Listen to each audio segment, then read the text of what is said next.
করার জন্য পৃথিবীর প্রান্ত থেকে প্রান্ত দৌড়াদৌড়ি করেছে, পারে না? কোটি কোটি টাকা খরচ করেছে। কিন্তু পরিতাপের বিষয় হলো ইসলাম এর অর্থ কি, শাব্দিক অর্থ কি, পারিভাষিক অর্থ কি, ইসলাম বলতে কি বোঝায় কিছুই জানে না। যেটা শিখেছিল ফরজ সেটা শিখে নাই, আর যেটা ছিল নফল সেটা শেখার জন্য কোটি কোটি টাকা আমরা ব্যয় করেছি। এখন আমরা আলোচনা করবো ইসলাম শব্দের অর্থ নিয়ে। ইসলাম শব্দের অর্থ হলো আনুগত্য করা। কি বললাম? আনুগত্য করা। ইসলাম শব্দের অর্থ হলো নিজের গরদানকে আল্লাহ তাআলার কাছে ঝুঁকিয়ে দেওয়া, আল্লাহর কাছে সুপর্দ করে দেওয়া। ইসলাম শব্দের অর্থ হলো নিজের সকল চাওয়া পাওয়াকে আল্লাহ কেন্দ্রিক পরিচালনা করা। সুবহানাল্লাহ। আর পারিভাষিক অর্থে ইসলাম মানে হলো টোটাল জীবন ব্যবস্থা। টোটাল জীবন ব্যবস্থা। ইসলাম কমপ্লিট কোন ফ্লাইট পৃথিবীতে কেবল ইসলাম দাবি করেছে আমি পূর্ণাঙ্গ জীবন ব্যবস্থা। চিল্লায় কোন সুবহানাল্লাহ। পৃথিবীতে কোন ধর্ম দাবি করতে পারে নাই যে আমরাই পূর্ণাঙ্গ জীবন ব্যবস্থা, আমি পূর্ণাঙ্গ জীবন ব্যবস্থা দাবি করতে পারে নাই। কেবল দাবি করছে ইসলাম। এই ইসলাম ছাড়া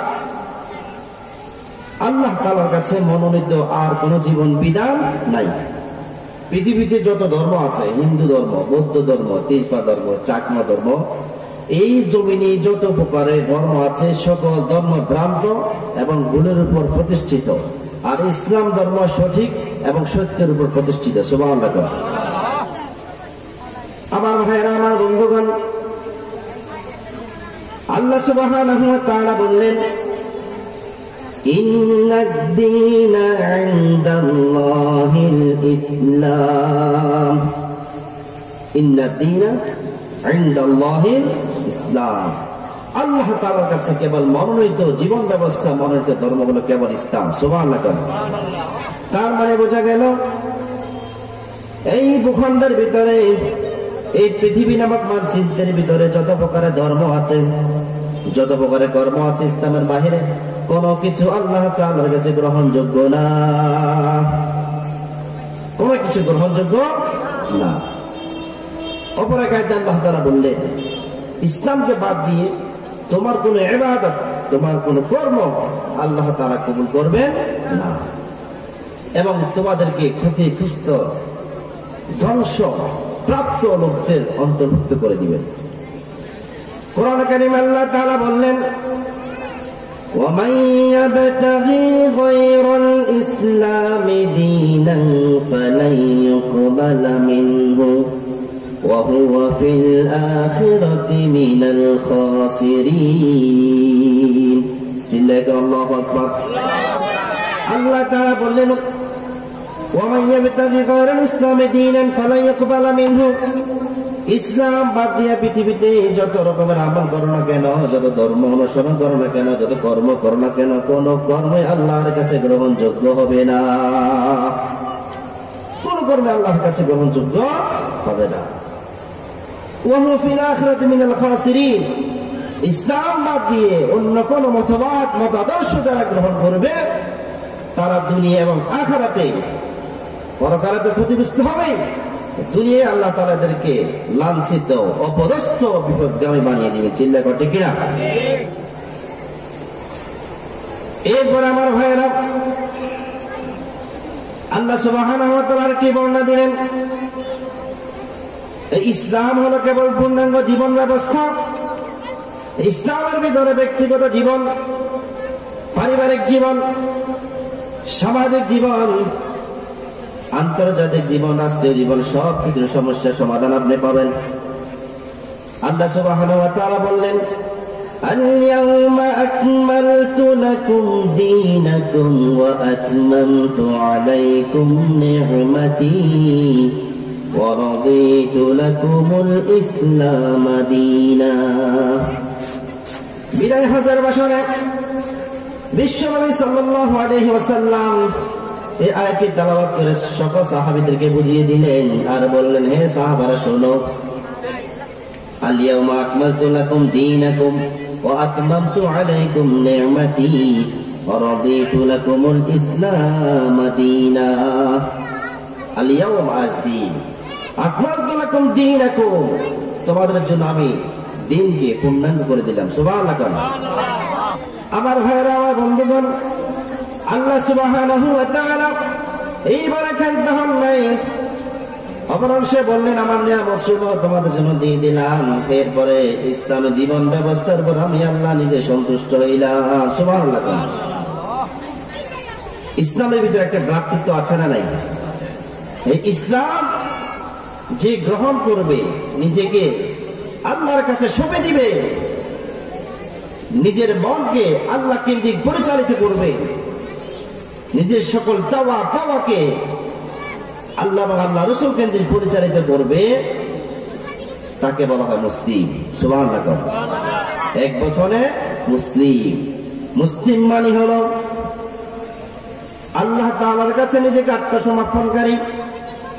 মুসলিম মানে হলো নিজের চাওয়া পাওয়া, নিজের কামনা বাসনা সবকিছু আল্লাহ কেন্দ্রিক পরিচালিত করা। মুসলিম মানে হলো আল্লাহ ছাড়া কারো ইবাদত না করা। যেখানে যাই না কেন, পৃথিবীর যেখানে যাই না কেন, যেখানে বসবাস করি না কেন, সব জায়গায় ইবাদত করব কার? এর নাম হলো মুসলিম।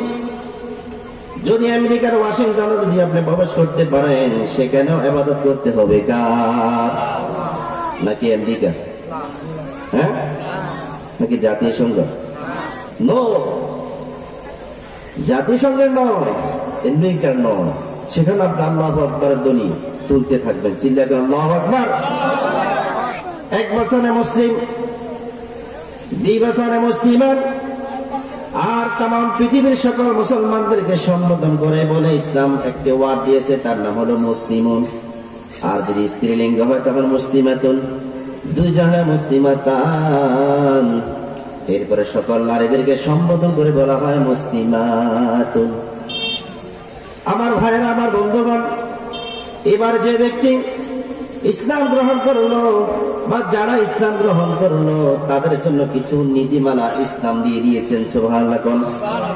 প্রথম নাম্বার নীতিমালা দিলেন, ইসলাম বলছেন যে তুমি মুসলমান, তোমার পাশে যিনি মুসলিম থাকবে অথবা নারী মুসলিমা থাকবে, তারা একে অপরের কি পরিচয় হবে, কি অধিকার থাকবে তাদের বিষয় ইসলাম প্রাথমিকভাবে 15টি অধিকার দিয়েছে সুবহানাল্লাহ। প্রাথমিকভাবে কয়টা অধিকার দিয়েছে? 15টি। একে অপরের হক, একে অপরের হক। নাম্বার 1 অধিকার,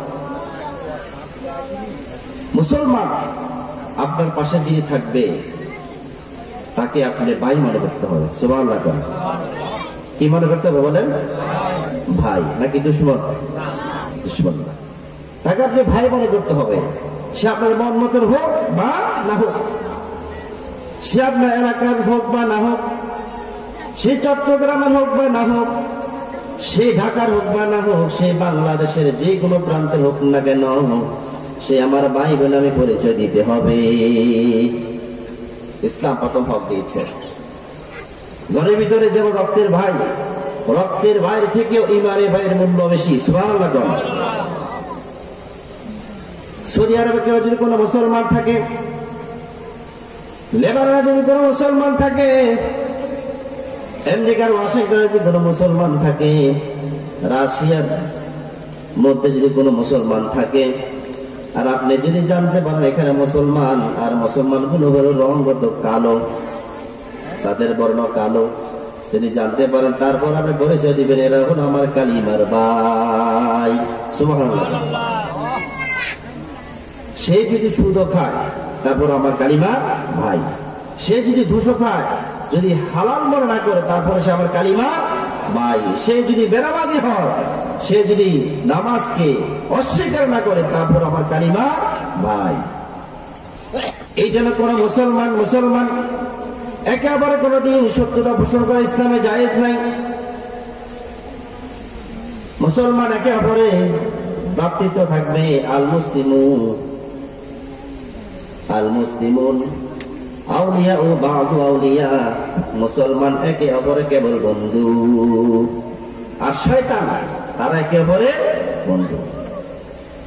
নবীজি বলেছেন আল মুসলিমু ওয়াহিদ আল মুসলিমু কাজাসাদিন ওয়াহিদ। तमाम পৃথিবীর মুসলমানরা একটা দেহের না। সুবহানাল্লাহ। আপনার শরীরের কোন একটা জায়গাতে যদি আপনি একটু আঘাত খান, শরীরে কোন একটা জায়গাতে যদি ব্যথা পান, তখন আপনার तमाम শরীরে খবর হয় কি হয় না? পুরো শরীরে আপনি অনুভব করতে পারেন আমার শরীরের ভিতরে অমুক জায়গায় আঘাত হয়েছে। এই আঘাতের প্রভাবটা পুরো শরীরে যেমন ছড়িয়ে যায়, তেমনি ভাবে तमाम পৃথিবীর মানচিত্রে কোনো একটা জায়গাতে যদি মুসলমান নির্যাতিত হয়, তখন আপনার শরীরের ভিতরে আঘাত লাগতে হবে।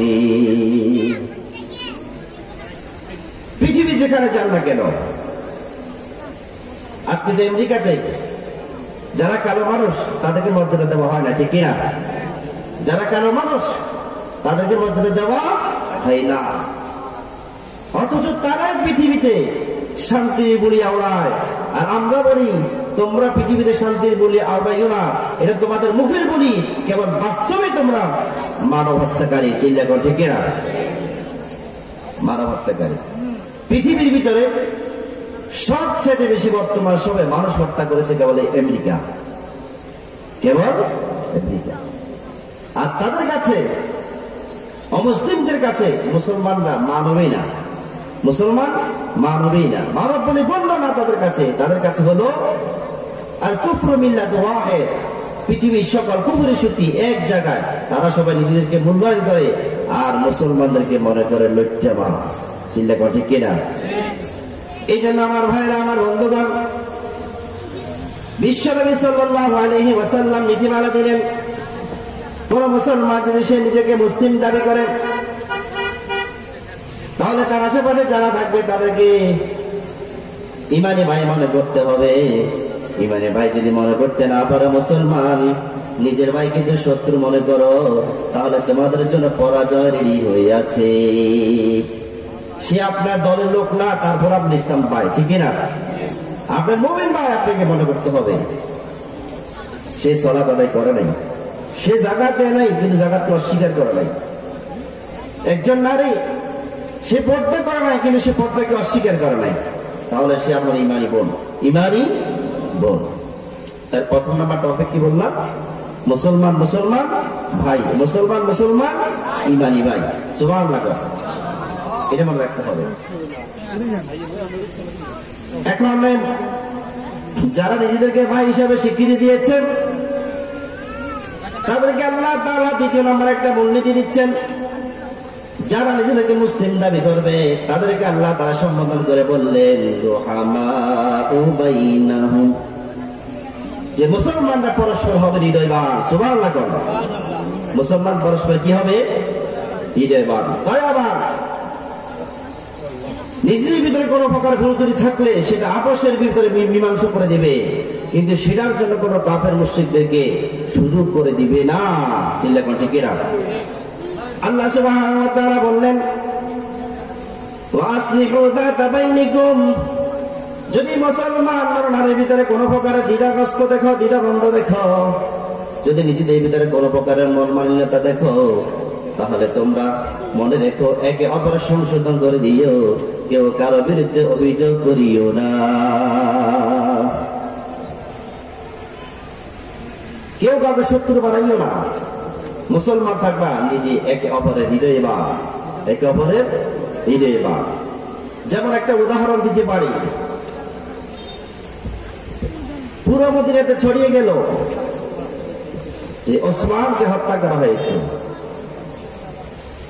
এই খবর বিশ্বনবী সাল্লাল্লাহু আলাইহি ওয়াসাল্লাম শুনতে পেলেন এবং বিশ্বনবী সাল্লাল্লাহু আলাইহি ওয়াসাল্লাম সাহাবীরা শুনতে পেলেন।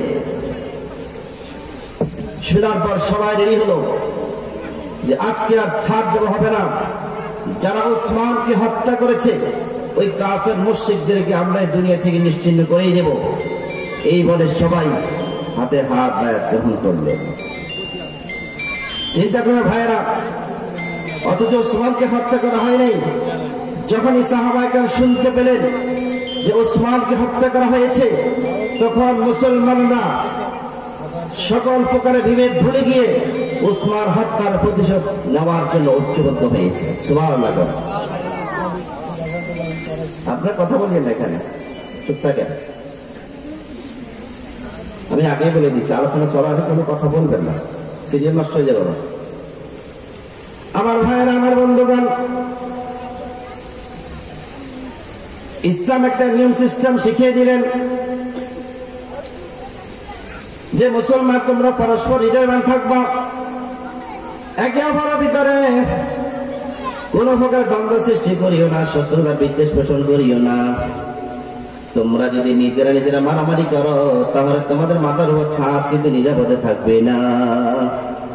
আজকে তাম পৃথিবী মুসলিম জাতি নিজেদের ভিতরে কিলাকিলি সবচেয়ে বেশি, চিল্লাঘটে কিনা, নিজেদের ভিতরে কিলাকিলি সবচেয়ে বেশি, তাম পৃথিবীর একই অবস্থা।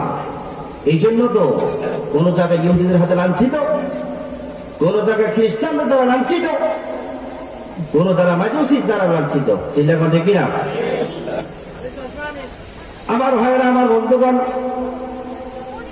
আপনার ভিতরে যদি ছোটখাটো কোনো ভুল ত্রুটি থেকে থাকে সেটা আপাতত একটু রাখুন, কিন্তু বিরহ স্বার্থের জন্য আপনার মুসলিম ভাইকে ছেড়ে দিয়েন না, দূরে নিক্ষেপ করিয়েন না।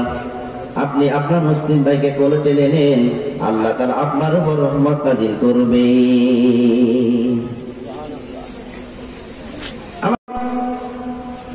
এই হলো দ্বিতীয় নম্বর মূলনীতি, মুসলমান পরস্পর হৃদয়বান হওয়া লাগবে। হৃদয়বান যদি হইতে না পারে মুসলমান, তাহলে আজকের মাইকের আওয়াজ যতটুকু পৌঁছেছে, যারা শুনতে পাচ্ছেন সবার কাছে অনুরোধ, মনোযোগ দিয়ে শুনুন, কাজ দিবে।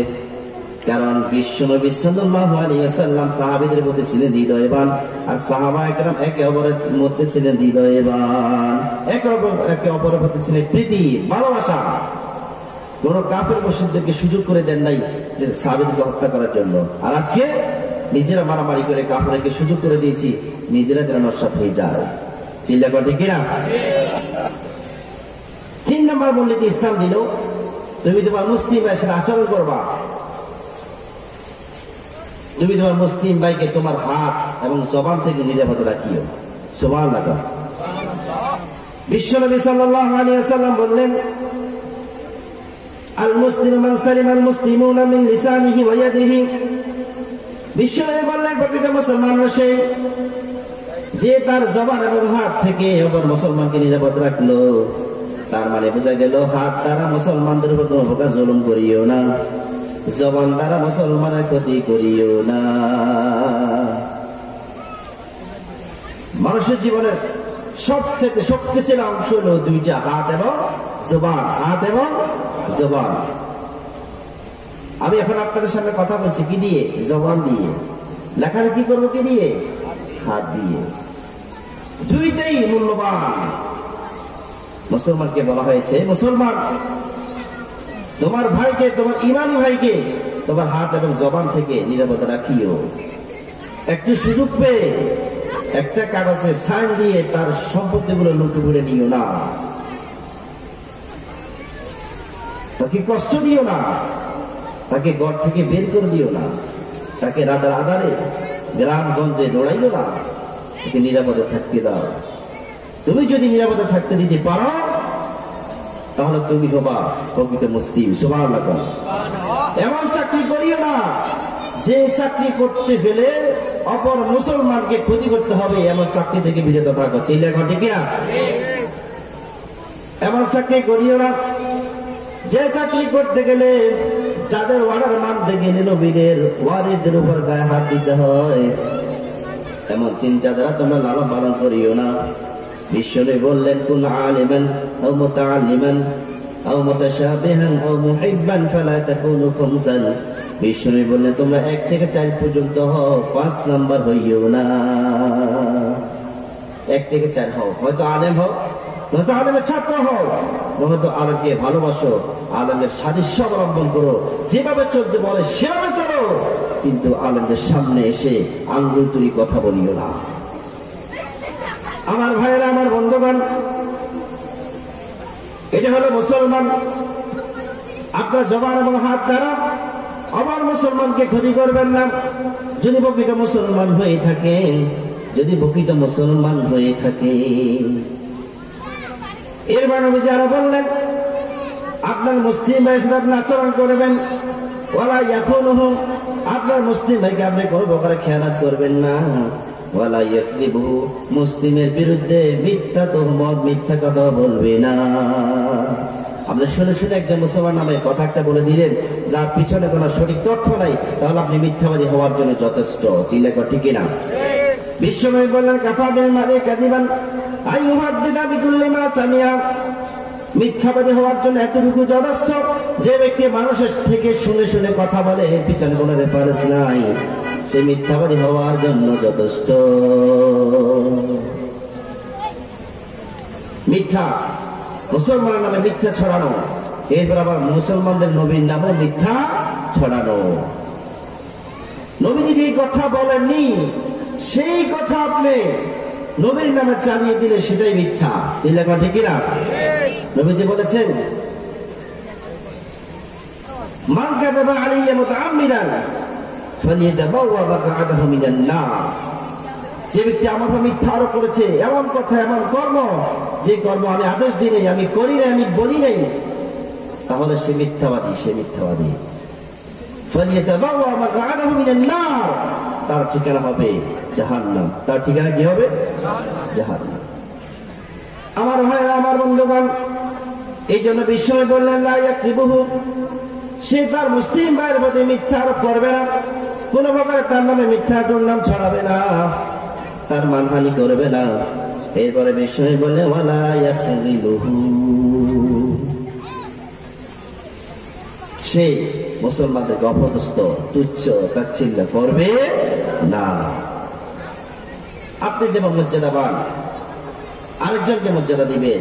নবীজি বলেছেন, বাতান নাসে গমতুল হক, যে মানুষকে তুচ্ছ তাচ্ছিল্য করলে সে অহংকারী, আর যে হকের দাওয়াত পাওয়ার পরে হককে গ্রহণ করে না, সে অহংকারী। আমার ভাইয়েরা, আমার বন্ধুগণ, বিশ্বনবী সাল্লাল্লাহু আলাইহি ওয়াসাল্লাম তিনটা মূলনীতি তুলে ধরলেন, আর সেই তিনটা মূলনীতি আপনাদের সামনে এতক্ষণ উপস্থাপন করলাম। যারা মুসলিম নিজেকে দাবি করবে, অপর মুসলমানের সাথে সুন্দর আচরণ করতে হবে, তার নামে মিথ্যা আরোপ করা যাবে না, তার সাথে আমানতের খেয়ানত করা যাবে না, এবং তাকে তুচ্ছ তাচ্ছিল্য করা যাবে না। আপনার জবান এবং হাত থেকে তাকে নিরাপদে রাখা লাগবে। জমি গিয়েছেন, মেশিন দিয়ে হাল চাষ করবেন, জমিনে কাজ কাটতে গিয়ে অর্ধেক আপনার জায়গা ঢুকিয়ে ফেলেছেন, অর্ধেক আপনার জমিনে প্রবেশ করে নিয়েছেন। এটা হলো খিয়ানত এবং মুসলমানের অধিকার নষ্ট করা। আপনি ধান ক্রয় করছেন, ক্রয় করার সময় নেওয়ার সময় বেশি করে নিলেন, দেওয়ার সময় কম দিলেন, আপনি ঠকাইলেন। প্রকৃতপক্ষে আমি ঠকান না, আপনি নিজেকে ঠকাইছেন, অন্যকে ঠকাতে পারেন নাই। আমার ভাইরা, আমার বন্ধুগণ, মুসলমান পরস্পর অধিকার 3 নম্বর বললাম। এবার 4র্থ নম্বর বিশ্বনবী বললেন, যারা মুসলমান সমাজে বসবাস করবে, তার আশেপাশের লোক যারা থাকবে, পরিবারে যারা থাকবে, তাদেরকে মুসলিম, প্রত্যেক মুসলমান একে অপরে কল্যাণকামী নসিহা করবে। সুবহানাল্লাহ। আর ইসলাম বলছে দিন নসিহা, দিন মানুষের কল্যাণ চায় সবসময়, কোন সময় কল্যাণ চায় না। আপনার ভাই বিপদে পড়েছে, তাকে আপনি সহযোগিতা করুন, আপনার ভাইকে আপনি বিপদ থেকে উদ্ধার করুন। এবং কোন লোক যদি আপনার কাছে কোনো প্রকারের পরামর্শ চায়, তখন আপনি তাকে ভালো উপদেশ দিন, ভালো পরামর্শ দিয়েন। কোন জুয়া খেল, কোন তাস খেলোয়াড়, কোন অত্যাচারী মানুষ যদি আপনার সামনে আপনার কাছে পরামর্শ চায়, তখন আপনি কল্যাণমূলক উপদেশ দিবেন। তাকে বলবেন, বাবা তুমি মদ খাওয়া ছেড়ে দাও, জুয়া খেলা ছেড়ে দাও, তাস খেলা ছেড়ে দাও, আল্লাহর নাফরমানিমূলক যতগুলো কাজ আছে সব কাজ তুমি ছেড়ে দাও। নবীর নাফরমানিমূলক যতটুকু কাজ আছে সব কাজ তুমি বর্জন করো, সব কাজ তুমি পরিত্যাগ করো। এটাই হলো আপনার কল্যাণমূলক নসিহা। নাম্বার 1 নসিহা হলো তাকে কোরআন শিক্ষা দিয়ে উপদেশ দেওয়া। সুবহানাল্লাহ। চিল্লাকা সুবহানাল্লাহ। আমার ভাইয়েরা, আমার বন্ধুগণ, আপনি সবচেয়ে উত্তম নসিহা করলেন, উপদেশ দিন তাকে কোরআন শিক্ষার জন্য। সবচেয়ে ভালো উপদেশ দিলেন আপনি নবীর সিরাত শিক্ষার জন্য। সবচাইতে উত্তম নসিহা করলেন তাকে জাহান্নাম থেকে বাঁচানোর জন্য ঈমান আনার আহ্বান জানালেন। যে কোনো মানুষ আপনার কাছে কোনো প্রকার পরামর্শ চায়, আপনি খারাপ পরামর্শ দিতে পারবেন না, কুপরামর্শ দিতে পারবেন না, তাকে আপনি ভালো পরামর্শ দিবেন। সুবহানাল্লাহ। একজন মানুষ ইসলামের পথে চলতে চায়, তাকে মারহাবা দিবেন। আরেকজন মানুষ ইসলামের পথে চলতে চায় না, তাকে বুঝাবেন, নসিহা করবেন, উপদেশ দিবেন, বাবা ইসলামের পথে চলো। যদি ইসলামের পথে তুমি চলতে পারো তাহলে আল্লাহ খুশি হবেন, রাসূল খুশি হবে। সুবহানাল্লাহ। আর চরিত্র ঠিক করার জন্য ইসলাম ছাড়া বিকল্প কোন রাস্তা আছে কি? নাই। আমার ভাইরা, আমার বন্ধুগণ, এই জন্য প্রত্যেক মুসলমান একে অপরের দেখা হলে পরে বলবে, আসো তাআলাও আন নাতাআল্লামাল কুরআন, আসো আসো আমরা সবাই মিলে কোরআন শিখি। তাআলাও আন নাতাআল্লামাল হাদিস, আসো সবাই মিলে বিশ্বনবীর সুন্নাহ শিখি। বিশ্বনবী সাল্লাল্লাহু আলাইহি ওয়াসাল্লাম বলেছেন, তারাকতু ফীকুম আমরাইন লান তাদিল্লু মা তামাসসাকতুম বিহিমা কিতাবাল্লাহি ওয়া সুন্নাতা রাসূলিহি। তোমাদের জন্য আমি দুইটি জিনিস রেখে গেলাম। নাম্বার 1 কিতাবুল্লাহ, নাম্বার 2 নবীর হাদিস। দুইটাকে আঁকড়ে ধরো, পৃথিবীর কেউ তোমাকে গোমরাহ করতে পারবে না। চিল্লাবেন সুবহানাল্লাহ। আমার ভাইয়েরা, আমার বন্ধুগণ, এই জন্য প্রত্যেক মুসলমান, কোন নারী যদি পর্দাহীন চলে তাকে দেখতে পেরে তখন তাকে উপদেশ দিবেন, হে আল্লাহর বান্দী তুমি পর্দা করো। পর্দা করলে তুমি কিয়ামতের দিন আল্লাহ তার রহমতের জান্নাতে প্রবেশ করতে পারবা। আর যদি পর্দা না করো তাহলে তুমি বিপদগামী হবা। পারা যাবে মুসলমান? এক অপরের সাথে সবসময় কল্যাণমূলক নসিহা, যেটা তার যে উপকার আসবে। স্কুলে পড়ে একজন ছাত্র, তাকে বলবে তুমি ভালো করে পড়ালেখা করো। মাদ্রাসা পড়ে একজন ছাত্র ছাত্রী, তাকে দেখা পেলে বলবে ভালো করে পড়ালেখা করো। ওস্তাদদেরকে সম্মান করিও, ওস্তাদের সাথে বেয়াদবি করিও না। এবার একটা ঘটনা বর্ণনা করি।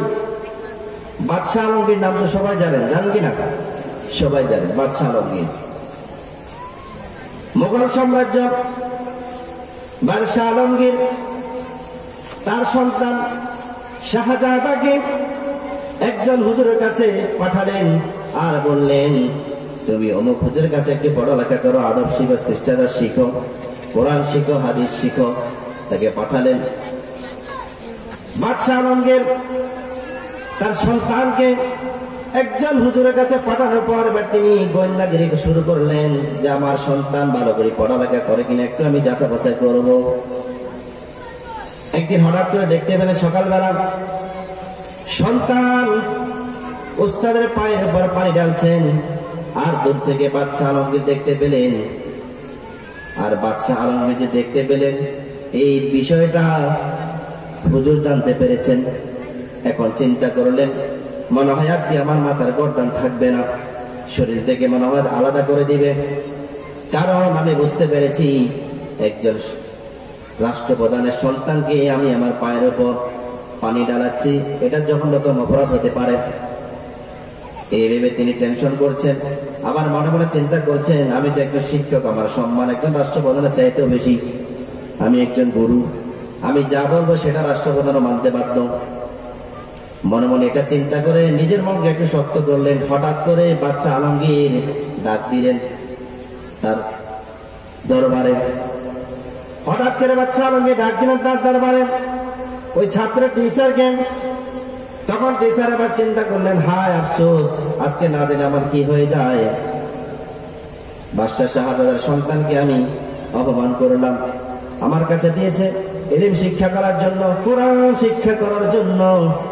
আজকে সে আমার খেদমতে নিয়োজিত ছিল, এই অপরাধে নাকি আমাকে কোন শাস্তি দেওয়া হয়, আমি একটু টেনশনে আছি। এরপরে ওই হুজুরকে যখন ডাকলো বাদশাহ আলমগীর, ডাকিয়ে বললেন, বাদশাহ আলমগীর বললেন, আমি ব্যথা পেয়েছি বড়। যখন এই কথা বললেন, হুজুর বললেন, আপনার কথার মর্ম তো আমি বুঝি নেই, আপনি কি ব্যথা পেয়েছেন? বাদশাহ আলমগীর সঙ্গে সঙ্গে বললেন, আমি দেখেছি দেখেছি আমার সন্তান আপনার পায়ের উপর পানি ঢালছেন,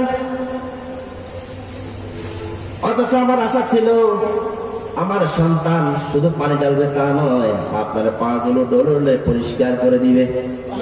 আমার একটা আশা ছিল, কিন্তু আমার সন্তান আপনার পা ধুয়ে দেয় নাই, হাত ধরে মোচন করে দেয় নাই।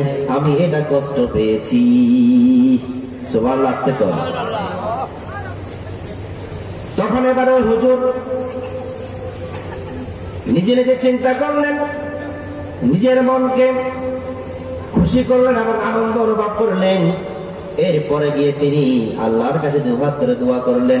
এরপরে বাদশাকে বললেন, বাদশা, আপনার মতন যদি রাষ্ট্রপ্রধান তাম পৃথিবী যদি থাকে, পুরো পৃথিবীর শিক্ষকেরা সম্মান সবচেয়ে বেশি পাবে। আজকে কলেজ, ইউনিভার্সিটি, বিভিন্ন জায়গাতে স্টুডেন্ট, ছাত্র ছাত্রী সবাই মিলে শিক্ষককে মারে, চিল্লা করে, ঠিক কিনা? শিক্ষককে প্রহার করে। তো শিক্ষককে কিভাবে সম্মান দিতে হবে সেটা ইসলাম আছে না নাই? কোন মাদ্রাসার ভিতরে দেখেছেন কোন ছাত্র শিক্ষককে মারতে? রিপোর্ট নাই। কারণ ইসলাম আছে যেখানে, সংস্কৃতি, সভ্যতা, শিষ্টাচার আছে সেখানে। সুবহানাল্লাহ। আমার ভাইরা, আমার বন্ধুগণ, বিশ্বনবী সাল্লাল্লাহু আলাইহি ওয়াসাল্লাম পঞ্চম নম্বরে মুসলমানদেরকে একে অপরের ভিতর শিষ্টাচার শিক্ষা দিচ্ছেন, অধিকার শিক্ষা দিচ্ছেন। বিশ্বনবী সাল্লাল্লাহু আলাইহি ওয়াসাল্লাম বললেন, যে নিজেকে মুসলিম দাবি করবে তার পাশের মুসলমান ভাইয়ের যত প্রকারের দোষ ত্রুটি আছে সব সে গোপন করবে। ফেসবুকের মাধ্যমে মানুষের দোষ চর্চা করবে না, ইমের মাধ্যমে মানুষের দোষ চর্চা করবে না, মেসেঞ্জারের মাধ্যমে মানুষের দোষ প্রচার করবে না, পত্র পত্রিকার মাধ্যমে মানুষের দোষ ত্রুটি, ভুল ত্রুটি প্রকাশ করবে না। আমার ভাইরা, আমার বন্ধুগণ,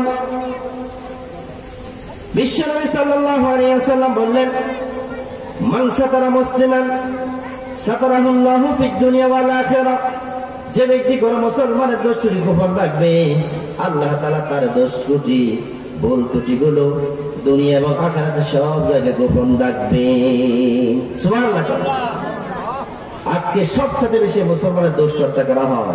চা দোকানে বসবে, দেখবে সেখানে কি অবস্থা চলে, ঠিক না? চা দোকানে বসেছে, সেখানে একে অপরে গীবত। এরপরে কোন আসরে বসেছে, সেখানে গীবত। আমার ভাইরা, আমার বন্ধুগণ, বিশ্বনবী সাল্লাল্লাহু আলাইহি ওয়াসাল্লাম বলে দিলেন, তুমি তোমার মুসলিম ভাইয়ের দোষ ত্রুটি দেখিও না।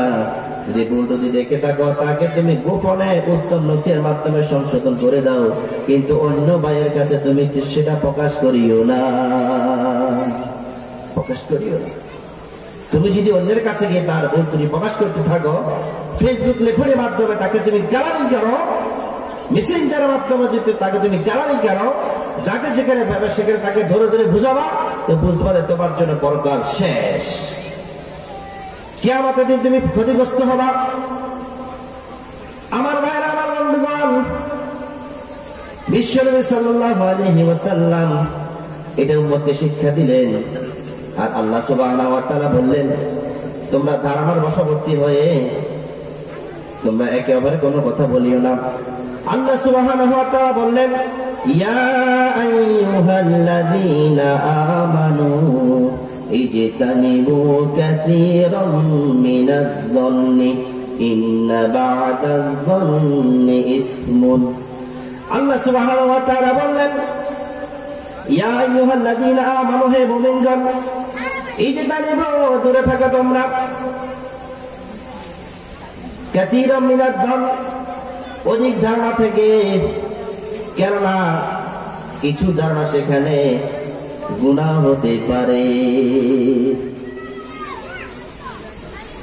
আপনি ধারণা করে একজন মানুষের খারাপ চিন্তা করে বসে আছেন, একজন মুসলমানের ভিতরে আপনি খারাপ ধারণা করতে পারবেন না। নবীজি বলেছেন, যান্নু বিল মুমিনিনা খায়রা, তোমরা মুমিনদের ব্যাপারে ভালো ধারণা পোষণ করো। তাহলে নবীজি শিক্ষা দিলেন, ভালো ধারণা পোষণ করো, মন্দ ধারণা পরিহার করো। এর বিপরীত যদি আমরা চলাফেরা করি, যদি মানুষের খারাপ ধারণাগুলো দেখি এবং ভালো গুণগুলো থেকে ফেলি, ভুল ত্রুটিগুলো সমাজে প্রচার করি, এর দ্বারা যার প্রচার করছে তার কিছু হবে না, যিনি প্রচার করছেন তারই ক্ষতি হবে। চিন্তা কর, ঠিক কিনা? আমার ভাইরা, আমার বন্ধুগণ, বিশ্বনবী সাল্লাল্লাহু আলাইহি ওয়াসাল্লাম একটা টিপস দিলেন, মুসলমান পরস্পরে তোমরা একে অপরকে হিসাবে দেখবে। বিশ্বনবী বললেন, যে ব্যক্তি কোন মুসলমান অপর মুসলমানের কোন প্রকারে পেরেশানি মুক্ত করলো, সান্ত্বনার মাধ্যমে তার মনকে একটু শান্ত করলো, বিশ্বনবী বললেন কিয়ামতের দিন তার যাবতীয় পেরেশানি থেকে তাকে তিনি মুক্ত করবেন। সুবহানাল্লাহ।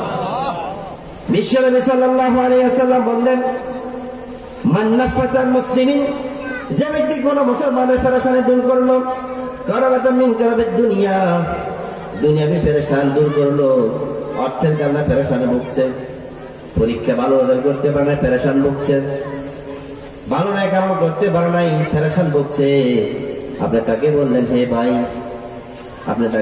হে ভাই, নাফাসাল্লাহু আনহু কারাবাতাম মিন কারামি ইয়াউমিল কিয়ামাহ, আপনি তাকে বললেন একটু শান্ত হও, একবার ফেল করেছে কি হয়েছে, আবার পরীক্ষাটা তুমি পাস করতে পারবা।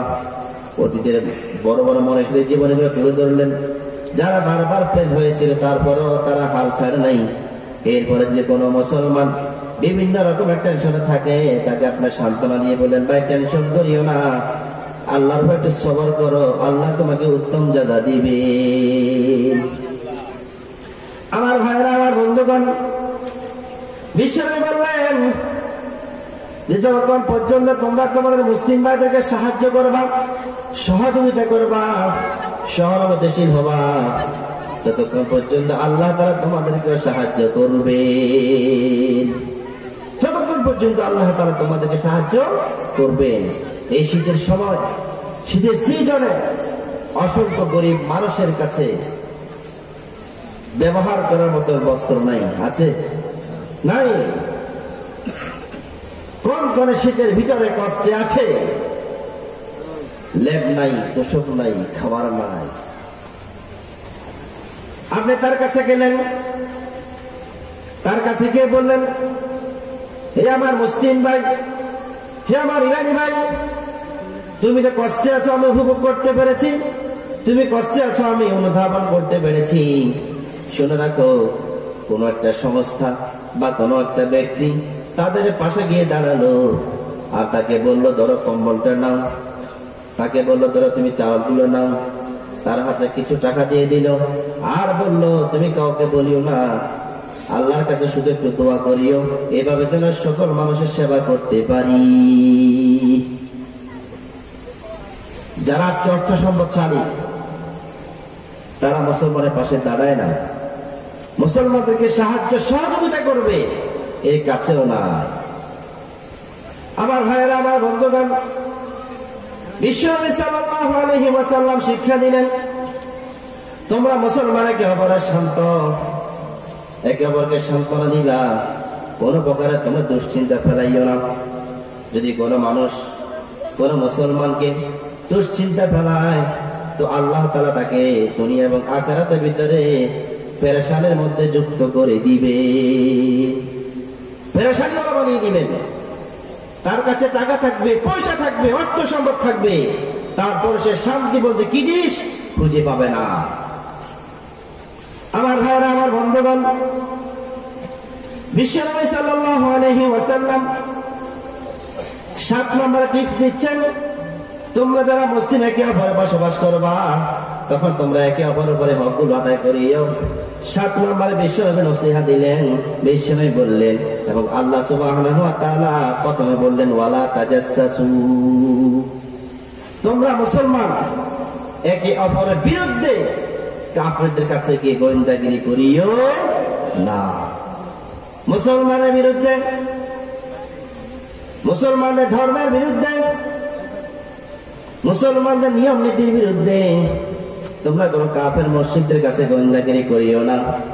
মুসলমানদেরকে বিপদে ফেলার জন্য, মুসলমানদেরকে পেরেশানি করার জন্য কাফের মুরতাদদের কাছে কোন প্রকারে গোয়েন্দাগিরি করিও না। যদি তুমি জানো মুসলমান হয়তো বা নামাজ না পড়ে, হয়তো বা ভুল যদি একটু করে, তারপরে তাকে তুমি গোপনে শান্তিতে থাকার ব্যবস্থা করে দিও, উত্তম নসিহত করিও। কিন্তু অপর শক্তি মুসলমানদের বিরুদ্ধে শক্তির কাছে কোনো প্রকারে তুমি তাদের বিরুদ্ধে গোয়েন্দাগিরি করিও না, গোপন বার্তা পাঠাইও না, গোপন বার্তা দিও না।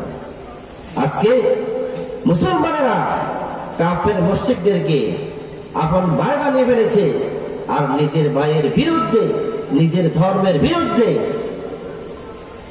গুপ্তচর সাজে এবং মুসলমানের বিরুদ্ধে গিয়ে তথ্য দেয় যে এই জায়গায় মুসলমানরা এরকম এরকম। ঠিক না আমার ভাইয়েরা, আমার বন্ধুগণ? বিশ্বনবী সাল্লাল্লাহু আলাইহি ওয়াসাল্লাম এটা শিক্ষা দিলেন, কোন মুসলমান যেন অপর মুসলমানের বিরুদ্ধে কোন কাফের মুশরিকদের কাছে তথ্য প্রচার না করে। এটা আপনার কাছে আমানত, আপনার ইমানি দায়িত্ব। সেটা আপনি মুসলমানের বিপক্ষে কোন জায়গায় গুপ্তচর বাড়াতে পারবেন না, কাউকে গুপ্তচর তৈরি করতে পারবেন না, এবং কাউকে সাপোর্টও আপনি করতে পারবেন না। সম্মানিত ভাইরা, রাসূল সাল্লাল্লাহু আলাইহি ওয়াসাল্লাম 8ম নাম্বার টিপস দিচ্ছেন, যারা মুসলমান পরস্পর আছো অধিকার আদায় করো, ক্ষুধার্ত ব্যক্তি দেখলে তাদেরকে খাবার খাওয়া, এটা তার হক। যদি আপনি না খাবার সামর্থ্য থাকা সত্ত্বেও, তাহলে আপনি তার হক আদায় করেন নাই। বিশ্বনবী সাল্লাল্লাহু আলাইহি ওয়াসাল্লাম বললেন, এমন জায়া, তোমরা ক্ষুধার্ত ব্যক্তি থেকে খাবার খাবা। ক্ষুধার্ত ব্যক্তি আপনার মন মতো হোক অথবা আপনার মন মতো না হোক, সে যে হোক না কেন, যদি একটা অমুসলিম হয় তাকে তুমি খাবার খাওয়াও, তোমার সুন্দর আচরণের কারণে সে হতে পারে মুসলমান হয়ে যাবে, মুসলমান হয়ে যাবে। উদার হৃদয়কে উদ্ধার করা, ইসলাম এমন একটি জীবন ব্যবস্থা, আর মুসলমান এমন একটি জাতি, এদের চাইতে উদার পন্থী পৃথিবীতে আর কোন মানুষ হতে পারে না। রাসূলকে এত কষ্ট দিল, তারপর নবী বদদুয়া দেন না, উদারতা দেখাচ্ছেন। কাফের মসজিদে এসে পেশাব পায়খানা করে দিয়েছে, তারপরেও বিশ্বনবী সাল্লাল্লাহু আলাইহি ওয়াসাল্লাম বললেন, থামো সাহাবীরা, কিছু বলিও না, হতে পারে কিছুক্ষণ পরে সে মুসলমান হয়ে যাবে। ঠিক তাই হয়েছে, মুসলমান হয়ে গেছে। মুসলমানদের চাইতে উত্তম চরিত্রবান পৃথিবীতে কোন মানুষ আর নাই। আমার ভাইয়েরা, আমার বন্ধুগণ, আপনার সমাজের ভিতরে অসংখ্য গরিব মানুষ আছে, আপনি জানা সত্ত্বেও তাদেরকে খাবার দিচ্ছেন না এবং তাদের জন্য চাউলের ব্যবস্থা করে দিচ্ছেন না। আপনি অর্থ সম্পদ নিয়ে বসে আছেন, এই জন্য তো আপনাকে করোনা ভাইরাসে ধরে। এই পর্যন্ত দেখবেন যতগুলো মানুষ করোনা আক্রান্ত হয়েছে, তার ভিতরে 99% মানুষ অর্থ সম্পদওয়ালা। চিন্তা করতে কিনা, অর্থ সম্পদওয়ালা। অথচ দেখেন রেল লাইনের পাশে পড়ে আছে গরিব মানুষ, পরিধান করার মতো বস্ত্র নেই, ভালো করে খাবার ভক্ষণ করার মতো তেমন কোনো খাবার নেই, চাউল নেই, কিন্তু তার ডেঙ্গু জ্বর হয় না, তার করোনাও হয় না। ডেঙ্গু জ্বরে ধরে এশিয়াওয়ালাদেরকে, আবার করোনা ভাইরাসও ধরে এশিয়াওয়ালাদেরকে, এরপরে এখন ওমিক্রন আসছে, দেখবেন ওইটাও ধরবে এদেরকে। চিল্লা ঘটে কিনা, ধরবে। কারণ এই সমস্ত মুসিবত গুলো এমনি এমনি আসে না। মা আসাবা মিন মুসিবাতিন ইল্লা বিইذنিল্লাহ, যত মুসিবত আসে সবগুলো আল্লাহর পক্ষ থেকে আসে। তার কারণটা হলো যাহারাল ফাসাদু ফিল বাররি ওয়াল বাহরি বিমা কাসাবাত আইদিন নাস, জলে স্থলে যত বিপর্যয় প্রকাশ পায় সবগুলো মানুষের হাতের কামায়। চিল্লা ঘটে কিনা, তাকে বলা হয়েছে এই পথে চলো, সে বলে আমি এই পথে চলবো। তাকে বলা হয়েছে তুমি ডান পথে চলো, সে বলে আমি বাম পথে চলবো। আমার ভাইয়েরা, আমার বন্ধুগণ, বিশ্বনবী সাল্লাল্লাহু আলাইহি ওয়াসাল্লাম বললেন, আমার উম্মত আছো যারা আমার অনুসারী দাবি করো, তোমাদের জন্য আমি 9 নাম্বার টিপস দিচ্ছি। মুসলিম সমাজে যেখানে বসবাস করবা, তুমি যদি শুনতে পাও কোন মুসলমান অসুস্থ হয়েছে, তার চিকিৎসার জন্য যাবতীয় ব্যবস্থা করে দিও। তাকে একটু দেখতে যাইও, একটু দেখাশোনা করিও। দুঃখজনক বিষয় হলো আজকে অসংখ্য আত্মীয় স্বজন পর্যন্ত নিজের আত্মীয়তার দাবি দিও, সেই অসুস্থ ব্যক্তির খোঁজ খবর নেই না। বছরকে বছর পড়ে আছে, কোনো খোঁজ খবর নাই। এমন লোক আছে কিডনি দুইটা নষ্ট, ক্যান্সারে আক্রান্ত, বিভিন্ন রোগ ব্যাধি সে ভুগছে, তারপরেও তার কোনো খোঁজ খবর নেই না। ইসলাম শিক্ষা দিলেন তোমার পাশে মুসলিম ভাই অসুস্থ পড়ে থাকবে, আর তুমি সুস্থ সবল দেহ নিয়ে মাঠে মাঠে শুধু টোটো করে ঘুরবে। ইসলামের শিক্ষা দেয় নাই। ইসলাম শিক্ষা দিয়েছে মানবতার কল্যাণ, ইসলাম শিক্ষা দিয়েছে অসুস্থ ব্যক্তি সে মুসলমান হোক, সে মুসলমান না, তারপরে তুমি তাকে দেখাশোনা করো, তাকে তুমি তোমার সাধ্য অনুযায়ী অর্থের মাধ্যমে হোক, সুন্দর নসিহার মাধ্যমে হোক, তাকে একটু সান্ত্বনা দিও, একটু খরচ করিও, তো আল্লাহ তাআলা তোমাকে রিজিক বাড়িয়ে দিবেন। সুবহানাল্লাহ। আমার ভাইরা, আমার বন্ধুগণ, মুসলমান অধিকার হলো, পরস্পর অধিকার হলো করে মুসলমান যদি অসুস্থ হয় তাকে দেখতে যাওয়া, তার খোঁজ খবর নেওয়া, এবং কোন মানুষ যদি কোন মুসলমানদের দেখতে যায়, আল্লাহর নবী বলেন তার জন্য জান্নাতের ভিতরে একটা ঘর নির্মাণ করা হয়। সুবহানাল্লাহ। আমার ভাইরা, আমার বন্ধুগণ, এই জন্য আমরা অসুস্থ ব্যক্তিদেরকে দেখতে যাব। যদি আমরা দেখতে যাই, প্রথমত আপনার আমল নামা আল্লাহ তাআলা নাকি দিবেন। দ্বিতীয়ত হলো অসুস্থ ব্যক্তিকে যে আপনি দেখতে গেলেন, হাজার শত্রু হলেও তার অন্তরের ভিতরে ভালোবাসা সৃষ্টি করে দিবেন কে? আল্লাহ সৃষ্টি করে দিবেন। সে হাজার শত্রু আপনার বিপদে পড়েছে, অসুস্থ হয়েছে, তার পাশে দাঁড়ান মানবতার হাত নিয়ে, মানবতার হাত নিয়ে, মানবতার কল্যাণে। দেখবে সে আপনার জন্য হতে পারে আপনার চোখের সামনে কিছু বলবে না, কিন্তু রাতের আধারে তাহাজ্জুদের সালাত আদায় করে আপনার জন্য আল্লাহর কাছে দুই হাত তুলে প্রার্থনা করবে, মাবুদ, যাকে আমি বছরকে বছর আমি শত্রু মনে করতাম, আজকে সে আমার বিপদের সময় আমাকে দেখতে এলো, আল্লাহ তুমি তোমার বান্দার জীবনের গুনাহ মাফ করে দাও, তাকে তুমি সুস্থ সবল রাখো, এবং তাকে এভাবে মানুষের সেবা করার তৌফিক দান করো। দোয়া করবে না? দোয়া করবে। আল্লাহ তুমি আমাদেরকে এরকম সেবা করার তৌফিক দান করে, চিল্লা করো আমিন। এরপর আমার ভাইরা বিষ্ণু বললেন, তোমার কোন মুসলমান ভাই যদি জেলখানে পড়ে থাকে, যদি তোমার মুসলমান ভাই যদি জেলখানে পড়ে থাকে, তাকে তুমি সেখান থেকে উদ্ধার করো, এটা তোমার নৈতিক দায়িত্ব। হোক সে তোমার মন মতো, হোক সে তোমার মন মতো না, হয়তো তুমি একটা চিন্তাধারা লালন পালন করো, হতে পারে সেই লোকটি তোমার চিন্তাধারার বাহিরের লোক, তারপরে তুমি মুসলিম ভাই হিসাবে তাকে তুমি জেল থেকে বাইর করার জন্য আপ্রাণ চেষ্টা করে যাইও। নবীর আদেশ, ওয়াফুকুল আলিয়া, কারাবন্দীকে মুক্ত করে দাও তোমার সাধ্য অনুযায়ী।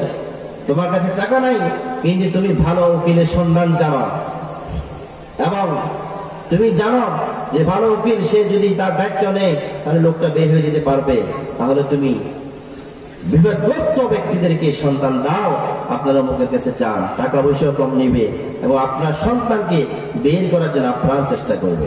সুবহানাল্লাহ বলবেন না? নিশ্চয় বললেন, কারাবন্দী লোকদেরকে তোমরা মুক্তি দাও, তাদেরকে বের করার জন্য বিভিন্ন সুব্যবস্থা করো, অর্থ লাগলে অর্থ দাও, আর যদি লোক লাগে লোকের ব্যবস্থা করো, যেভাবে হোক না কেন তাকে জেলখানা থেকে তুমি মুক্তি করো। এটা নবীর আদেশ। কার আদেশ? নবীর আদেশ। আজকে হাজার হাজার মুসলমান কারাগারে পড়ে আছে, আর কিছু মানুষ বাহিরে আমার ভিত্তিতে আছে, আছে না? আমার ভিত্তিতে আছে। তারা একে অপরে মুসলিমদের ভিতরে বিভাজন সৃষ্টি করে, মুসলমানদের ভিতরে একে অপরে মাতানোকে এবং দ্বন্দ্ব সৃষ্টি করে। আল্লাহ তাআলা এদেরকে বললেন, এরা হলো ফিতনাবাজ। যারা মুসলমানদের ভিতরে বিভাগ সৃষ্টি করবে, ঐক্যের জায়গা আঘাত করে মুসলমানদের ভিতরে যারা দল সৃষ্টি করবে, তারা হবে কি আমাদের দিন জাহান্নামী। তারা কি হবে বলেন? জাহান্নামী।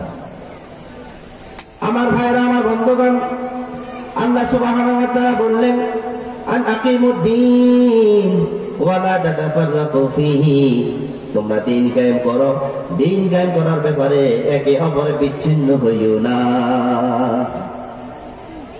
আল্লাহ সুবহানাহু ওয়া তাআলা বললেন, ওয়া আতাসিমু বিহাবলিল্লাহি জামিয়া ওয়া লা তাতাফাররাকু, তোমরা সকলে মিলে ঐক্যবদ্ধভাবে আল্লাহর রশিকে আঁকড়ে ধরো। আল্লাহর রশি আঁকড়ে ধরতে গিয়ে একেবারে বিচ্ছিন্ন হইও না। শিক্ষা দিচ্ছেন আমার ভাইরা, আমার বন্ধুগণ। জেলখানা যে সমস্ত মুসলমানরা পড়ে আছে তাদেরকে উদ্ধার করা দরকার কিনা? আপনার সাধ্য অনুযায়ী গোপনে হলেও সহযোগিতা করবেন। এটা নবীর আদেশ। এটা কার আদেশ বলেন? নবীর আদেশ। আমার কোনো বানানোর কথা নয়, এটা বিশ্বনবী বলেছেন। যার জবান থেকে একটা কথা পর্যন্ত অনিচ্ছাকৃতভাবে মিথ্যা বের হতো না। সুবহানাল্লাহ বলবেন না? নবীজি শিক্ষা দিলেন, তোমার কোন মুসলমান ভাই কারাগারে পড়ে আছে, তার খোঁজ খবর নাও। শীতকাল, কারাগারের অবস্থা খুব খারাপ, কম্বল নাই, ঠান্ডা ভিতরে পড়ে আছে, তার কম্বলের ব্যবস্থা করে যাও। আজকে পৃথিবীর মানচিত্রে আবু বকর কারাগার মুসলমান নির্যাতিত, গোয়েন্দাভাবে কারাগার মুসলমান নির্যাতিত। কিছুদিন পূর্বে যাকে পৃথিবীর শ্রেষ্ঠ মেধাবী বলা হতো, ডক্টর আফরিয়া সিদ্দিকা, তাকে পর্যন্ত নির্যাতন করে সম্ভবত হত্যা করা হয়েছে। আর হত্যা করেছে আমেরিকা। কারা? আমেরিকা। এবং তার 4 জন সন্তান, তাদেরকে কোথায় হত্যা করা হয়েছে এর কোন তথ্য পর্যন্ত কেউ জানে না।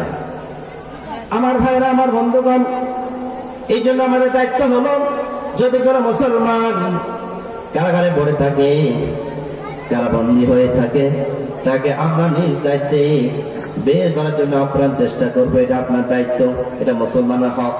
আপনি যদি সেই দায়িত্ব পালন না করেন, তাহলে আপনি একজন মুসলিমের অধিকার নষ্ট করলে পারা যাবে ইনশাআল্লাহ। আল্লাহ তুমি আমাদেরকে তৌফিক দান করো, আল্লাহুম্মা আমিন।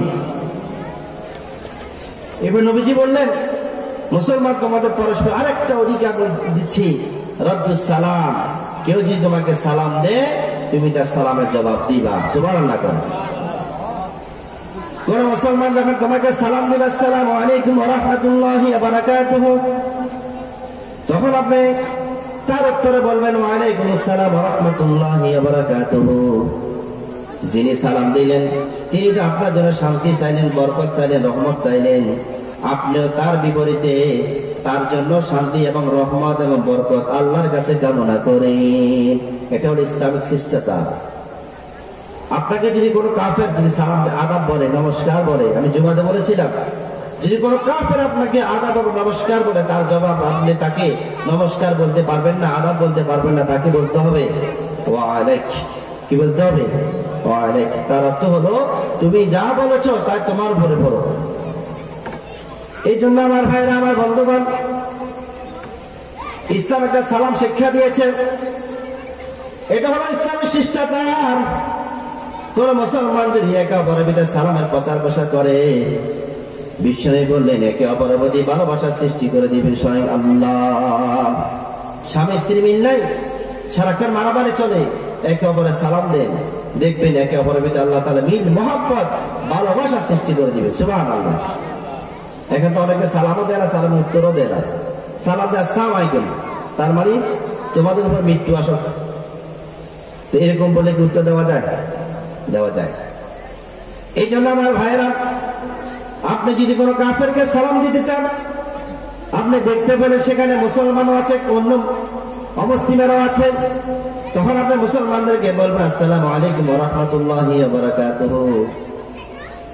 আর আপনি যদি কোনো কাফের দেখেন, তাহলে তাকে বলবেন আসসালামু আলা মান ইত্তাবাল হুদা। কি বলবেন? আসসালামু আলা মান ইত্তাবাল হুদা। নিষেধ করে দেন। আগুন দিচ্ছি তো কিছু জায়গায় তো 7টা দিকে গেছে, আমরা তো 7:30 করি। তো ঠিক আছে, তো আমরা ঠিক আছে, আমাদের সাউন্ডটা বুঝাচ্ছেন। সম্মানিত ভাইরা, ইসলামের একটা শিষ্টাচার এটা।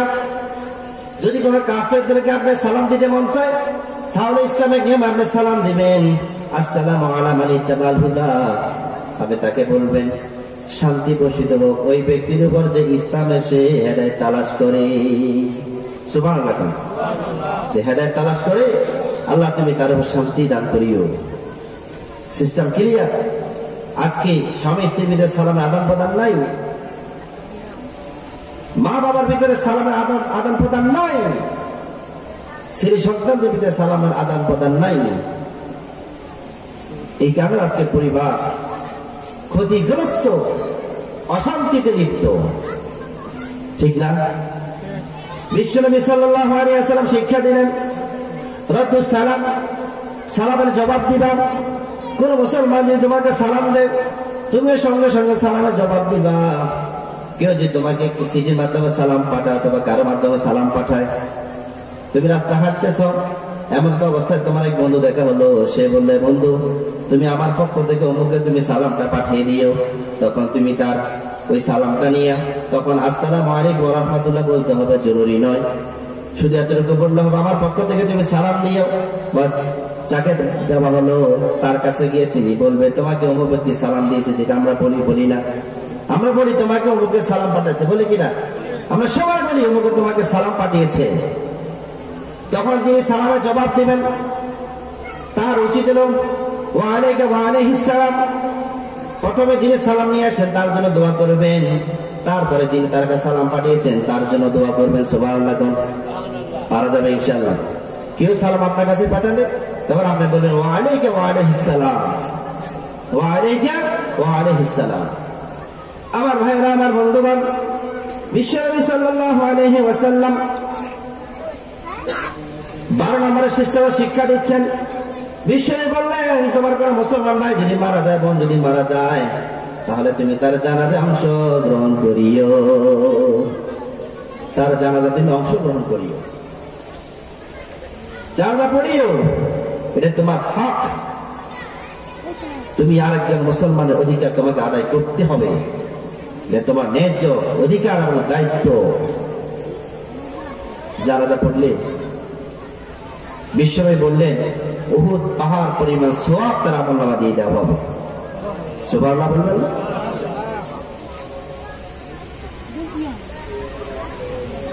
আমার ভাইরা, আমার বন্ধুগণ, জানাজা পড়বেন, এটা মুসলমানের অধিকার। কোন মুসলমান যদি মারা যায় তার জন্য জানাজা উপস্থিত হবেন। উপস্থিত হওয়ার পরে দাফন কাফন পর্যন্ত সেইখানে উপস্থিত থাকবেন, প্রেজেন্ট থাকবেন।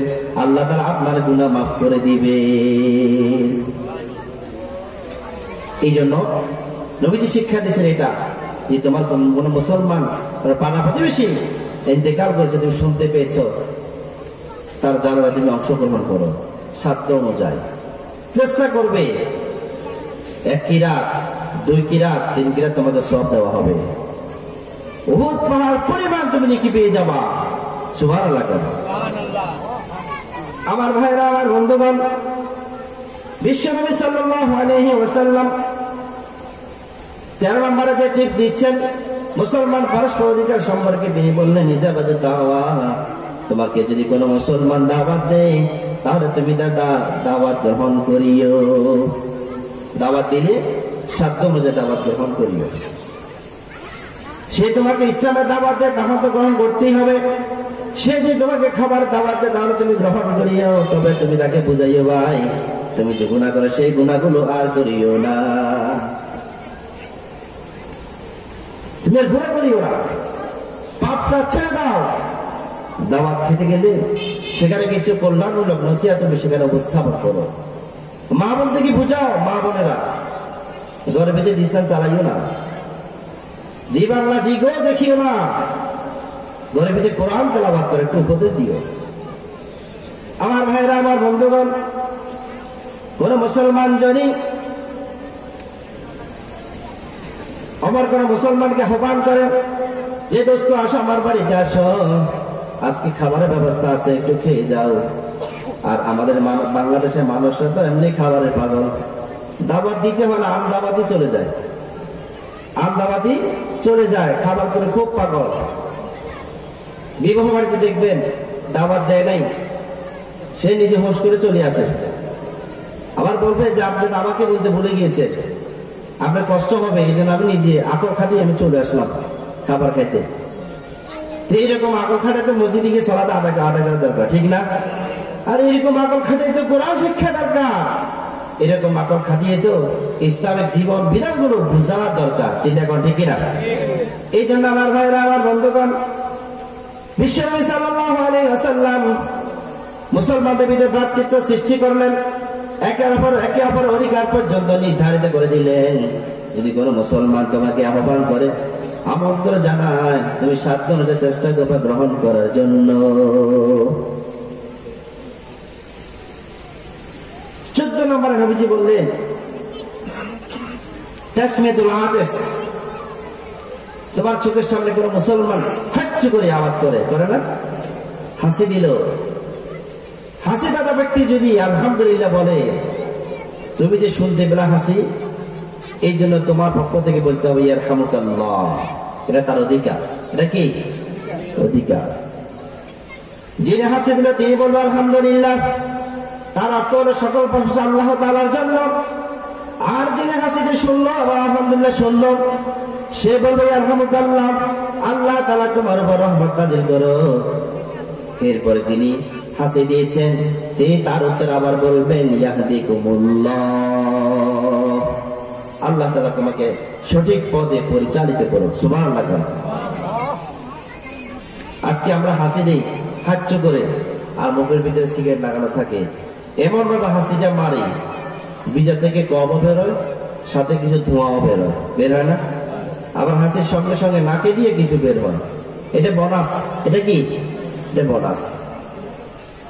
তো হাসি দেওয়ার সময় যিনি হাসি দিবেন তিনি আলহামদুলিল্লাহ বলবেন, এটা আপনার দায়িত্ব, আপনি আরেষ্ট। আর যিনি শ্রবণ করবেন তিনি ইয়ারহামুকাল্লাহ বলবেন। যিনি হাসি দিয়েছেন তিনি শ্রবণকারী জবাবে ইয়াহদিকুমুল্লাহ বলবেন। পারা যাবে ইনশাআল্লাহ? আল্লাহ তুমি আমাদের সবাইকে আমল করার তৌফিক দান করো, চিল্লা করো আমিন। এরপরে আমার ভাইরা, বিশ্বনবী সাল্লাল্লাহু আলাইহি ওয়াসাল্লাম 15 নম্বরে একটা মূলনীতি ঠিক করে দিলেন,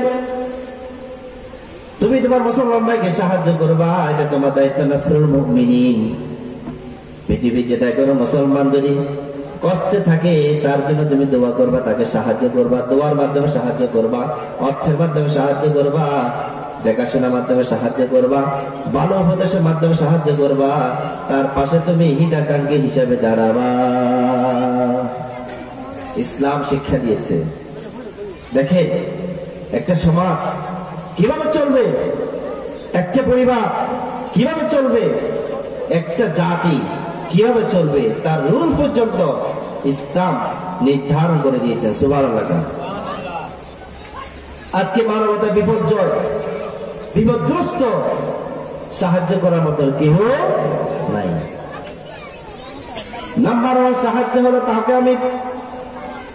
তাকে আমরা সবাই মিলে তাওহীদের জ্ঞান দেব, এটা হলো প্রথম সাহায্য। কারণ 95% মুসলমান এদেশের ভিতরে তাওহীদ সম্পর্কে জ্ঞান তো নাই বললে চলে। কারণ তাওহীদ বলতে তাওহীদ কি জিনিস সেটাও তারা বুঝে না, রিসালাত কি জিনিস তাও বোঝে না। মুসলমানদের ভিতরে ঐক্য কিভাবে তৈরি করবে সেটাও বুঝে না, একজন মুসলমান কেমন হবে তাও বুঝে না, শুধু পাপাচারে লিপ্ত আছে না নাই? আমার ভাইরা, আমার বন্ধুগণ, আল্লাহ সুবহানাহু ওয়া তাআলা বললেন ওয়াইযা কিলা লাহুম লা তুফসিদু ফিল আরদি, হে মানুষেরা তোমরা জমিনের ভিতরে ফিতনা ফাসাদ সৃষ্টি করিও না, একে অপর সাহায্য করো, নেক কাজে সাহায্য করো, অকল্যাণ কাজে কাউকে সাহায্য করিও না। জালেমকে সাহায্য করতে হবে। জালেমকে কিভাবে সাহায্য করবেন? তার জুলুম হাতকে শক্ত করার জন্য না, জালেমকে সাহায্য করবেন এই কথা বলে, এই জালেম তোর জুলুম বন্ধ কর, এটাই সাহায্য। সুবহানাল্লাহ বলবেন না? জালেমকে সাহায্য করবেন তার জুলুমের প্রতি আহ্বান না করে, জুলুম বন্ধের প্রতি তাকে আহ্বান জানাবেন, তাকে বলবেন ভাই তুমি জুলুম বন্ধ করো। সম্মানিত ভাইরা, আজকে আলোচনা এই পর্যন্ত। আল্লাহ তুমি আমাদেরকে কোরআন হাদিসে আলোচনা আমাকে তৌফিক দান করো, চিল্লা করো আমিন।